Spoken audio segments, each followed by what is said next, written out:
গুজরাট দ্বারকার নাগেশ্বর ধামে আছি। আর এখন এখানে প্রচুর মানুষের আনাগোনা, ভক্তরা এসছেন বাবাকে দর্শন করতে। আর এই হচ্ছে নাগেশ্বর ধাম মন্দির, এইটা হলো মেন মন্দির।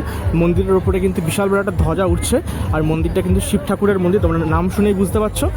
আর ঠাকুর মন্দিরে ঢোকার আগে তোমরা এই ঠিক ওপরের অংশে তোমরা যদি দেখো, এখানে একটা গণেশের কিন্তু মূর্তি আমি দেখতে পাচ্ছি। আর এই যে শিব মূর্তিটা আছে, এটা কিন্তু অলমোস্ট 70 ফুটের ওপরে। এখানে আমি জিজ্ঞেস করলাম, বললো 70 ফুটের ওপরে আছে, এক্স্যাক্ট আমাকে জানাতে পারলো না। আর নেট কানেকশানটা এখানে এতটাই উইক যে আমি গুগল করে যে দেখবো সেটারও জায়গা নেই। তো বললো 70 ফুটের ওপরে আছে, এটুকু তো আমার নিজের দেখেও সেটা বোঝা যাচ্ছে। আর তবে এটা দেখতে কিন্তু হেভি লাগছে। দেখো ভোলা মহেশ্বর এখানে আছেন, দারুণ লাগছে দেখতে, মুখটা কি অসাধারণ লাগছে। জয় শিবশম্ভু। আর হ্যাঁ, এই মন্দিরের বাইরে কিন্তু প্রচুর খাবারের দোকান আছে, বিভিন্ন ধরনের ভেজ খাবারের দোকান এখানে প্রচুর লাইন বাই লাইন আছে। এছাড়া এখানে ডাবের জল থেকে শুরু করে আখের রস থেকে শুরু করে সমস্ত কিছু তোমরা কিন্তু এখানে অ্যাভেলেবেল পাবে। এখানে সবাই কিন্তু সেই ঠান্ডা পানীয়গুলোই এখানে পান করছে। নাগেশ্বর ধাম মন্দিরের কিছু ইনফরমেশন তোমাদের দিয়ে দিই। এই মন্দিরে প্রবেশ করতে গেলে চামড়ার কোনো রকম জিনিসপত্র কিন্তু অ্যালাউ নেই ভেতরে।